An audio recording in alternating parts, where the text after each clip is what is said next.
O'zbekiston xalqaro hamjamiyatga yadro xavfsizligi bo'yicha o'zining birinchi milliy hisobotini taqdim etdi. Gap shundaki, Avstriyaning Vena shahridagi atom energiyasi bo'yicha xalqaro agentlik bosh qarorgohida yadro xavfsizligi to'g'risidagi konvensiyaning navbatdagi yig'ilishi bo'lib o'tdi.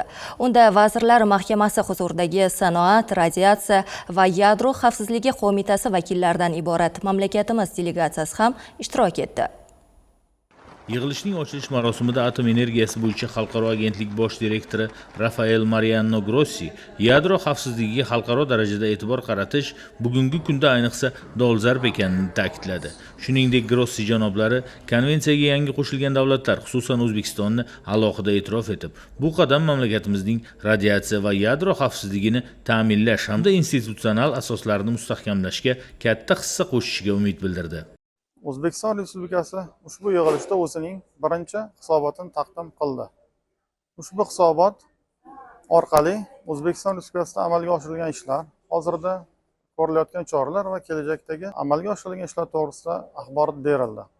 Atom energiyasi bo'yicha xalqaro agentlikka a'zo davlatlar O'zbekistonning ushbu konvensiyaga qo'shilganini iliq kutib olib, mamlakatimiz yadroviy dasturini xavfsiz va muvaffaqiyatli amalga oshirishiga ishonch bildirdilar. Ma'lumot uchun, O'zbekiston Respublikasi mazkur konvensiyaga Prezidentimizning 2025-yil 28 fevraldagi qarori asosida qo'shilgan. O'zbekistonning ushbu xalqaro yig'ilishdagi ishtiroki mamlakatimiz uchun muhim qadam bo'lib, yadroviy xavfsizlik sohasidagi xalqaro majburiyatlarni bajarish va ochiqlikni ta'minlashni anglatadi. Shu bilan birga, O'zbekiston ilk bor o'zining milliy hisobotini taqdim etdi.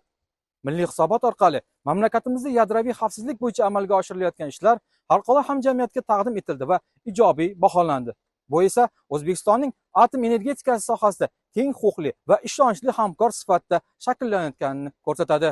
Yig'ilishda yangi va innovatsion texnologiyalar xavfsizligini ta'minlash, favqulodda vaziyatlarga tayyorgarlik va ularga tezkor javob berish tizimlarini kuchaytirish, iqlim o'zgarishining yadro inshootlariga ta'sirini baholash, ishonchli yadro ta'minot zanjirlarini yo'lga qo'yish kabi masalalar muhokama qilindi.